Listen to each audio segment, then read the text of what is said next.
Good morning, Moray Rabotai. We're continuing on Masechet Chagigah, and we are on Daf Chaf Bet Amud Bet 22b. Today's Amud is being learned for Zchut of Yehoshua ben Dina Diana and Yael bat Rivkan. We're in the middle of the Amud. By really, when you have a dot separating the two sugyas, the two topics, in the middle of the Amud, the line starts from Yomo, and the Gemara says, "Va'atvila lo mehemni." We had in the Gemara the discussion of whether or not an Amaretz is believed on the topic of Tevilah. So we mentioned that if we do something questionable, we use a kli that the opening is shfoferet hanod, and even though that technically is a fine act to do, it's halachically okay, is going to be a little problematic because they're going to learn and they're going to do a tevilah that's not viable halachically, and that's going to create problem. So basically we are saying that they are not ne'eman on tevilah. We don't trust that the tevilah of an amaretz. That's basically what we're saying. So the Gemara says, well, a tevilah lo mehemni, they're not ne'eman on tevilat kelim. Vehatanya, we learned in the Braita beferush, it says clearly in the Braita, ne'emanin, that the amaretz is actually believed al taharat tevilat tamemet. They are believed on tahara process of a tum'at met, which is the highest level of tum'ah. So we had the machloket Abaye and Rav. Abaye says, well, it's not a stira. Habegufo, habekelav. When it comes to tahara of himself, people are very careful in how they treat their tahara from tumat met. So he's very careful, no problem. We trust him for that. So we are saying that we trust, according to Abaye, for Amaretz to go through a process of shiv'ah, which means you have to count 7 days, 3 days, and then 4 days, 3 days. On the third day you get haza'ah, sprinkling of mechatat of efer paraduma, and on 7th day as well. Just hold that in your mind because we're going to come back to this in just a moment. But that's what Abaye says. Abaye says, even Amaretz is very careful when it comes to Tumat HaGuf, but by Kelim, by the vessels, we're not going to believe them. So says the Gemara, Rava said no. Aidi v'aidi bekelav. Both of them are talking about the Tvilat Kelim. Velo kasha, still not a question. Why? One of them is talking about the case that he says, well, I didn't know the halacha, but I never did it because I thought it doesn't work. So I've never put a vessel inside another vessel when I dipped them in the mikveh. That we believe. But if he says, oh wow, that's an interesting halacha, I always put kelim inside another keli and dip them in the mikveh, but I've never done a kli that's narrow on the top, less than shfoferet hanod. That much we don't believe, because davar de lo rami ale de nishlava date. When he's not aware of the halacha, this is again how the Turei Even, how the Shagadaria understands the Gemara. When he didn't know the halacha, he's not mindful of it, he's not alert and cognizant of that detail, so a little bit small, a little bit bigger, he's going to think that he never did it, but he may have. So that's the pshat, says Rava, in this halacha. V'had amar hitbalti avalo hitbalti bekeli she'em bepiv kishfoferet hanot. That's the scenario that we don't believe him, because he says, I did dip one vessel inside another, but it was not narrow. That we don't believe. V'hatanya, and the Gemara brings, this is not a hatanya question form, but this is a hatanya of bringing support. We also learned in the Braita exactly this. Ne'eman amaretz lomar perot lo uchsheru. And Amaretz is believed to say these fruits did not become susceptible to Tumah. You remember how we explained that fruits, even after you pick them from the tree, they're still not susceptible to Tumah until they come in contact with one of the 7 mashkim, right? One of the 7 liquids of Yad Shachatam, right? That's the abbreviation of the 7, Yad Shachatam.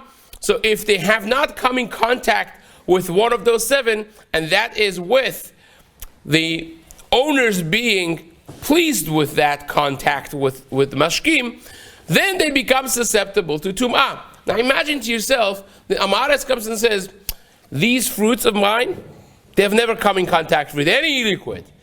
I had them, I picked them, it was a sunny day, I took them inside the house, and they've been, ever since they're locked up with 3 locks on the door, no one has touched them. Fine, we believe them.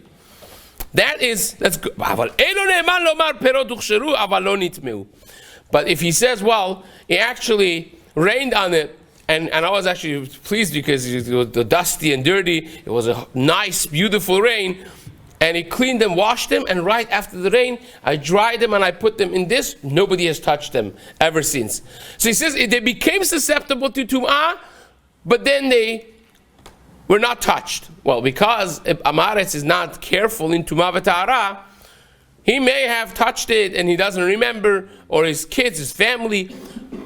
So long as it was not susceptible to tum'ah, that's fine. It's not that we think he's a shakran, he lies. He doesn't lie. Just the same thing as here. If he says, I never dipped keli betoch keli, we believe him. But if he says, I did, but I was careful, he's not careful. He didn't know the halakha, he doesn't know the details, he's not careful about the details. We don't believe that. Same over here in this braita. If he says, these ones never came in contact with water, I know, we believe him. If he says, no, they came, but I was careful afterwards, they maybe became susceptible to tum'ah, but I was careful, we don't believe that he was careful because he's not cognizant of details of halachot in chotumah v'tahara. That's why he's called an amaretz.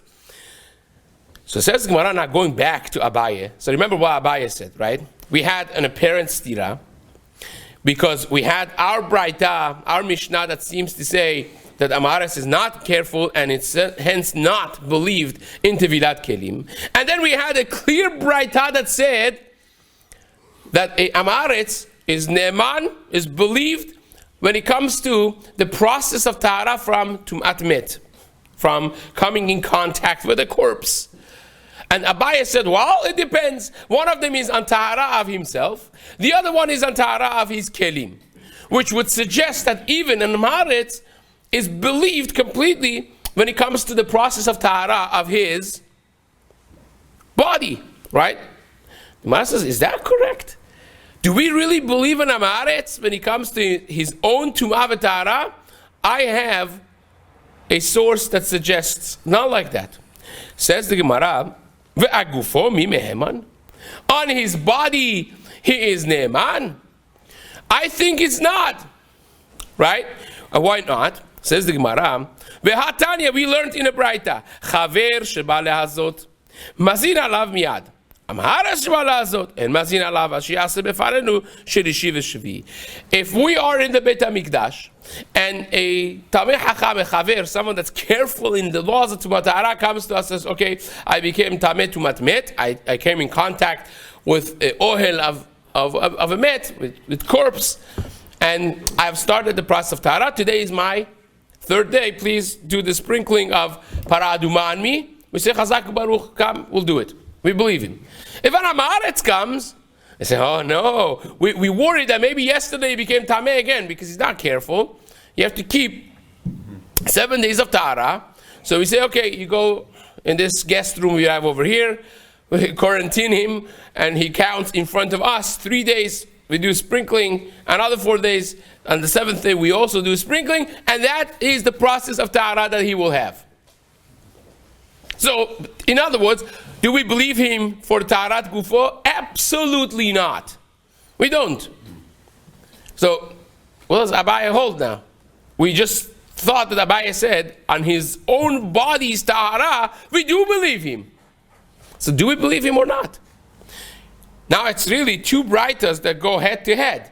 One of them says that for the tevilah of Tum'at Met, coming in contact with corpse, we believe the Amaretz. He says, I go tevilah tahara, hazaku baruch, he did good. But then the other braita says that if he comes to Beit HaMikdash, says, today is my 3rd day, you say, you go to the quarantine, we count with you, right? We don't believe him. So do we believe him in the process of tahara or not? So the Gemara says, Ela Amar Abai. Abai explains this further, one step further. It says, no. This is also not a stira. Everything fits exactly into the place. You know how it works is like this. So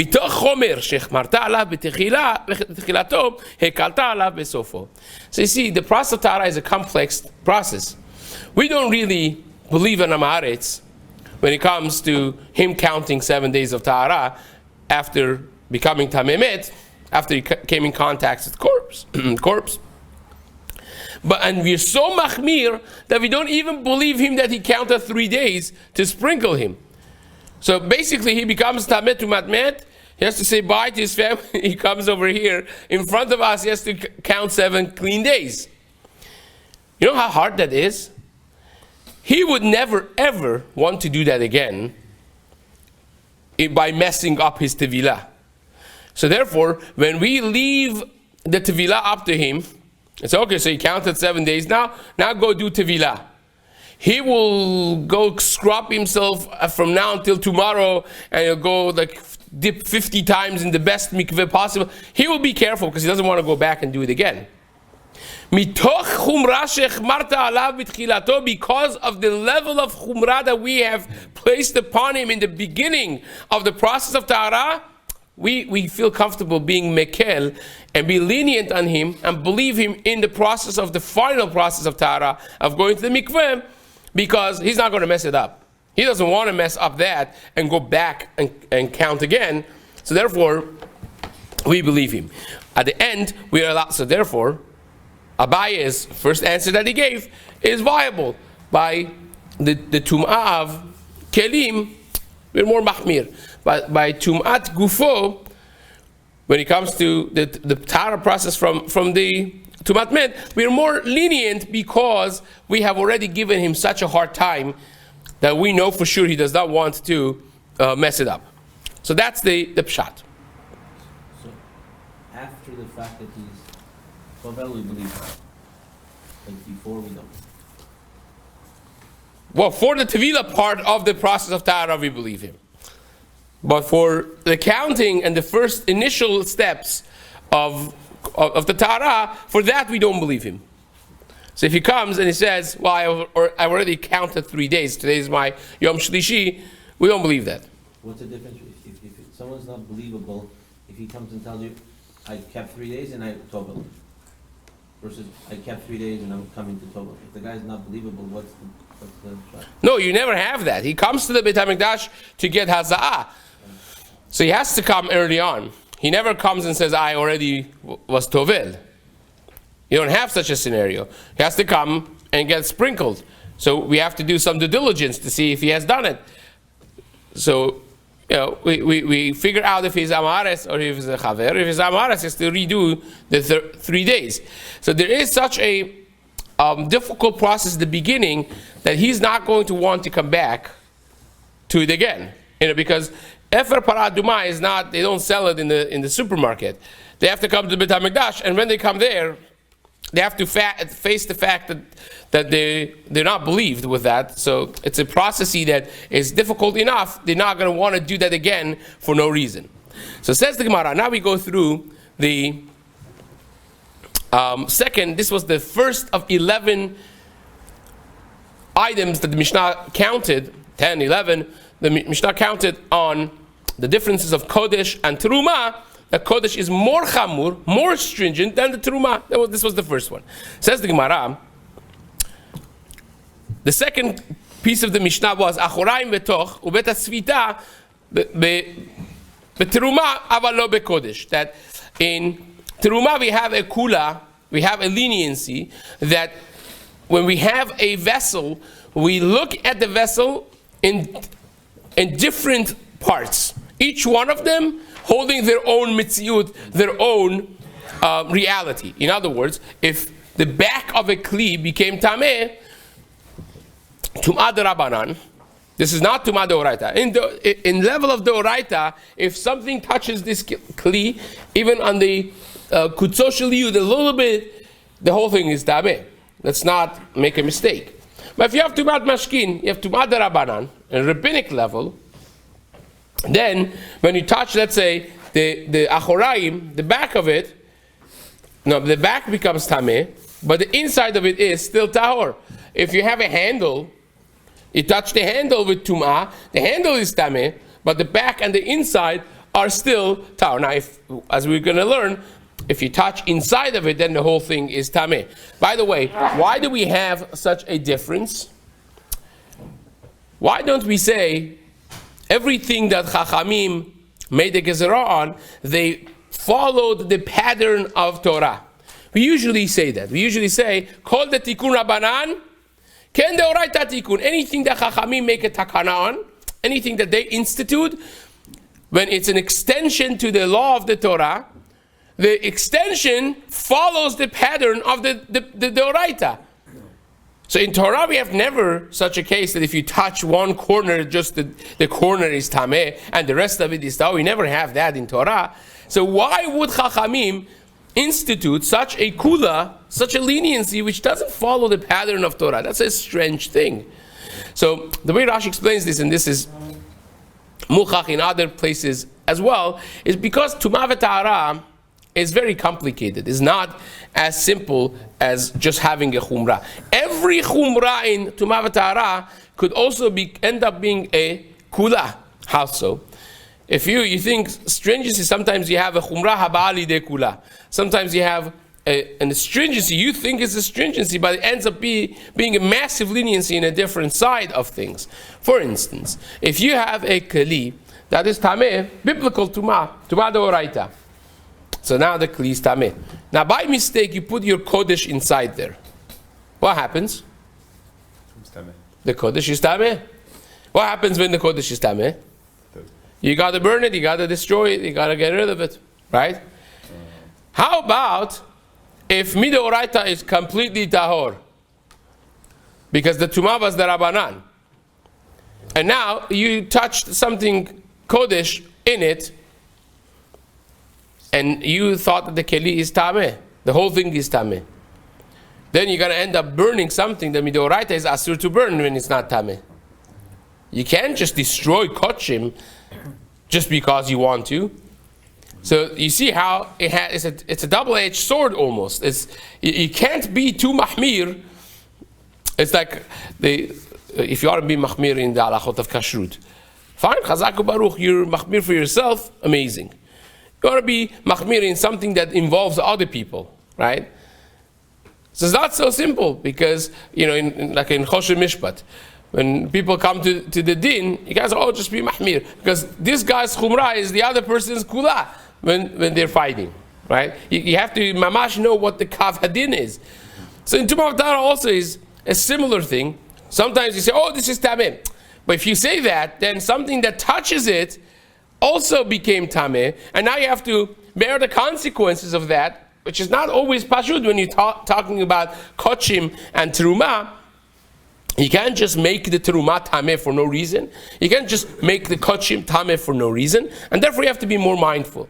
So that's what we have, this concept deviation from the din of the Torah, because Chazal always wanted us to know that this is the Rabbanan we're dealing with over here.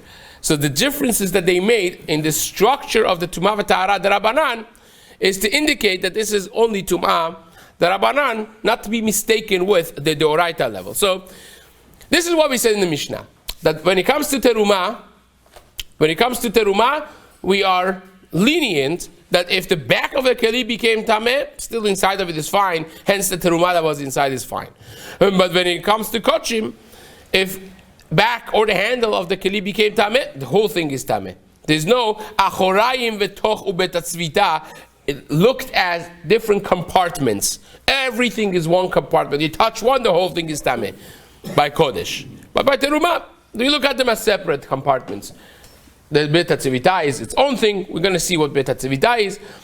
And the Achoraim is its own thing. And the Toch is its own thing. That's what we said in the Mishnah. Now we're going to explain it. My Achoraim v'Toch. What is outside, back of it, and inside of it? Keditnan. We learned the Mishnah. Keli shenitma achorav. This is Mishnah in Kelim. Keli shenitma achorav b'mashkin. Achorav temein. Tocho ogno. V'yadav teorin. If you have a keli that became tameh b'mashkin, tumat mashkin is tumat l'Rabbanan. Then, if you touched the back of it with tumah, still achorav tamein, only the back of it is tameh, but toho, inside of it, ogno, the lip of it around, ozno, the handles, veyadav, the ozen is the round handle, and yadav is the long handle. So if he has any of those, it's tahor. All those is fine. So says the Gemara, nitma tochom, but if inside of it becomes tameh, then kulo tameh, the entire thing is tameh. Says the Gemara now, ubet atzvita, when we talk about bet atzvita, what is bet atzvita? So we spoke about the handles, but what's bet atzvita? So says the Gemara, Amar Rabbi Yehuda, it's machloket. Amar Rabbi Yehuda, Amar Shmuel, makom shetzovto. This is an area that you hold it to pass it. This is like a kind of handle. V'chenu omer, and in the story of Ruth, Moaviyah, it says when Boaz is giving her things, v'yispot la kali, that he took and he handed over to her the grains. Rabbi Asi, Amar Rabbi Yochanan, Rabbi Asi said in the name of Rabbi Yochanan, makom shenikiya dat, the place in the kli that the nikiyah dat, the people who were very sensitive, extra sensitive, and they didn't want their dips to be mixed with the food, right? So they had a little compartment, a little something inside the kli in the corner that they put their dips inside. They put their whatever, ketchup and mustard and mayo. They put it inside there to dip things inside of it, not to get mixed with the actual food in the kli. So that was a different compartment within the kli, and even that, if it touches, it does not have to be considered the same thing as the kli itself. It's a separate compartment. It is considered halachically in the Rabbanan level of Tumah. Fine. Says the Gemara now, Tani Rabbi Kameh de Rab Nachman. Rabbi learned in front of Rab Nachman, Kol hakelim en lahem achorayim v'toch echad kodshe hamikdash. The first white line, ve'echad kodshe hagivul. He said, all of the kelim don't have achorayim v'toch. That means we do not look as the different compartments as different parts of the keli. We look at the entire keli as one package, whether it's kodshe hamikdash, whether it's kodshim of the Bet HaMikdash, or kodshe gevul, or kodshim outside the Bet HaMikdash. Gevul. So what does that mean exactly? Amar lo, kodshe gevul ma'inin. What is kodshe gevul? What is considered kodshe gevul? Says the Gemara, he said teruma. Is teruma, because teruma also is considered kadosh. Teruma also has a high level of kedusha. So he said kodshe hamikdash is kodshim. Kodshe gevul is a reference to teruma. Can you say such a thing? Absolutely not. Why not? Because our Mishnah of Chagigah, third parak fame, the first Mishnah in Chagigah, says that the difference between teruma and kodshim is that by kodshim you don't say there are different compartments, but by teruma you do say there are different compartments. If I touch the handle, it doesn't make the inside of the kli tameh. That's often a Mishnah. It's a clear black and white Mishnah in Masachet Chagigah.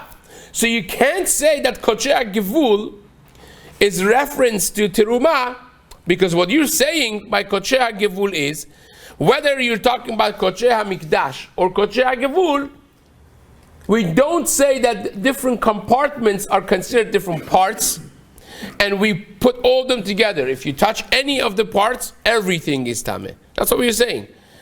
And we say kodshe gevul is like that too. And then you want to suggest kodshe gevul means teruma.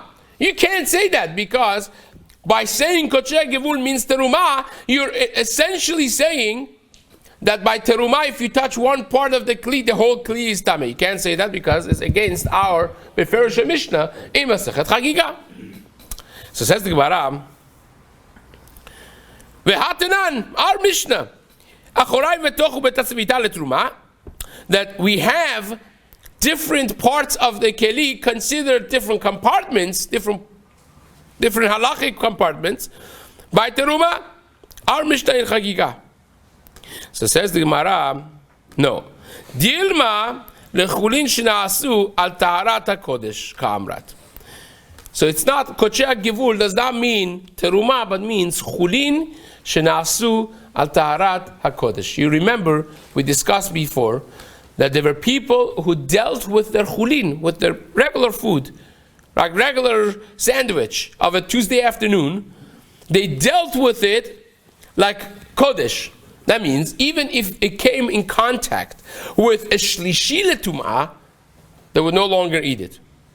Because just like kodesh would become tameh revi'i, they would deal with their even chulin, even regular food, not teruma, not kodesh, just regular chulin. They would be careful with it in the level of taharat kodesh.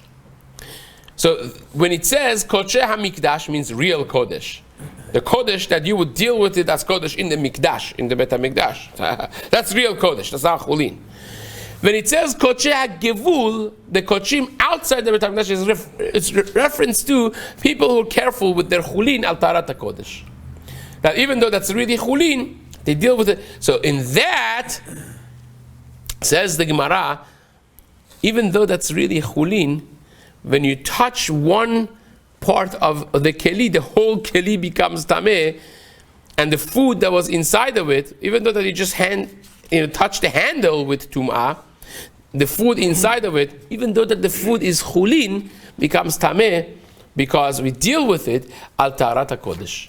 That's what it means. But you can't say it's the teruma, because our Mishnah says teruma, handle and inside are two different compartments. We don't deal with them as one package. So says the Gemara, says the Gemara, oh, ad kartan milta. This is Rab Nachman. He was saying it in front of Rab Nachman. Rab Nachman said, oh, you reminded me of something. The Amar Rabba bar Avua, achat esre ma'alot shanukan. Rabba bar Avua said, in our Mishnah in Chagigah 3rd Perek, there are 11 different levels of difference between Kodesh and Teruma. Shesh Rishonot, the first 6 out of 11, Ben le Kodesh, Ben le Chulin, Shnasu al Taharat Kodesh. They are applicable both for Kodesh and also for a Chulin, Shnasu al Taharat Kodesh.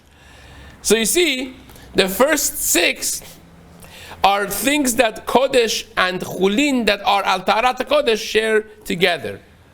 And this is the second case of the Mishnah, right? The second case of the Mishnah is Achorayim v'toch ubet atzvita leteruma velo lekodesh. So when it says velo lekodesh, means Rabba bar Avuha said not just for Kodesh but also for Chulin shnasu al Taharat Kodesh. That means, according to this memra of Rabba bar Avuha, we already knew that our Mishnah in Chagigah, when he said that by Kodesh you have to be machmir, that if one tum'ah touches one area of the keli, let's say the corner edge of the handle, the long handle of the keli, the whole thing is tameh for Kodesh. It's not just for Kodesh, but it's also for Chulin shena'asu al taharat kodesh. And that's exactly what we are saying over here. We're saying for teruma you could be mekel, but for Kodesh you can't. And not only for Kodesh you can't, but you can't do it for Chulin shena'asu al taharat kodesh either. Why doesn't it just turn to Chulin? Why doesn't the Kodesh just go back to Chulin in that case? It doesn't go back to Chulin. It becomes Kodesh that's now Tameh. Right? Once something is Kodesh, if you have a Basar Kochim, like you had a Shchitat Kochim, Basar Shlamim in the Bet HaMikdash, it never becomes less than Basar Kochim. You have to deal with this forever as Kochim. If it becomes Tameh, then it's a Kochim that became Tameh. Well, it never becomes Chulin. Like it's a different Mitzvah, different reality of existence. It's Kodesh. And you have to deal with it. That's Kodesh. If it becomes Tameh, now it's Kodesh that became Tameh. Right?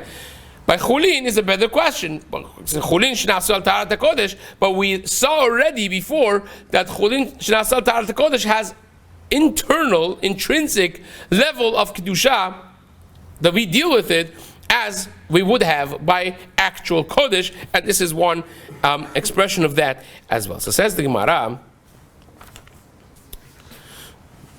Acharonot lekodesh, aval lo lechulin shnasu al taharat hakodesh. So the first 6 are laws that is not just by kodesh, but also by chulin shnasu al taharat hakodesh.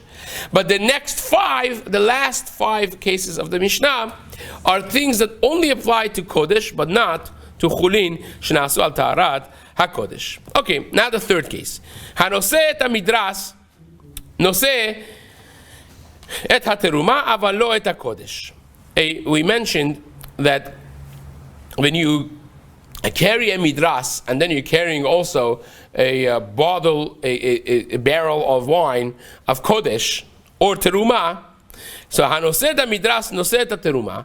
If you keep them separately, you could be carrying a midras of tameh and also be carrying at the same time a barrel of wine of teruma, but not of kodesh. Right? Because we are choshesh in kodesh that even though that your vessel is samidu patil, and the only way to make the content of it tameh is to push tum'ah in the cavity of the keli, right? That if you have the keli and the wine level is here, you push something in the cavity of the keli, that becomes, the inside of it becomes tameh. So by kodesh, we are choshesh that you're not going to be careful. Something is going to be dingling, hanging inside the cavity of the kli, and it's going to make it tameh. But by teruma, we're not choshesh. That's the third case of the Mishnah, differentiating between kodesh and teruma. So says the Gemara, kodesh my tamalo. Why is it that by kodesh we don't allow it? Mishum maseh shehaya. It's because of a story that happened. What was the story that happened? The Amar Rav Yehuda Amar Shmuel. Rav Yehuda, the famous student of Shmuel, said, "Maaseh bechad shaya ma'avir chavit shel yayin kodesh mimakom lemakom." There was a guy that was bringing actually a chavit shel yayin, a barrel of wine, that was kodesh, from one place to another place. When ifskares su'ashel sandalo, and as he was walking, the shoelace snapped, and he had to fix the shoelace of himself. So he took the shoelace and he put it on top of the barrel of wine to fix it, to tie it to whatever it is, and fix it. And what happened was, before he knew it, he miscalculated the stretch, and it fell dingling inside the cavity of the chavit, of the wine of kodesh. And you know what happens when that happens? When it's ma'ah, and it became tameh. Be'otah sha'ah, in that moment when this happened, amru hanoseh et hamidras noseh et teruma aval lo et hakodesh. They created this chumrah for kodesh, that if you are carrying kodesh, you cannot be carrying any midras. Can't. Because this Maaseh Shaya, you find many times in the Gemara that based on one story, they will have a gezerah for the rest of eternity from then on, which needs explanation. Like, the Gemara in Masechet Shabbat discusses a certain sandal that you cannot walk with, right? That had nails on the bottom. And the reason for it is because there was one time that people were gathering in a place, and there was a panic, and people started running out. And when people run out, they trample over each other, and they kill people in that way, because with the shoes stepping on other people, it was dangerous. And then they made a gezerah that you can't use this. This needs understanding why midrabanan we sometimes have one story, one Maaseh Shaya happens, and then there is a gezerah that follows for the rest of eternity. It's something that Be'ezrat Hashem will come back to in the days to come.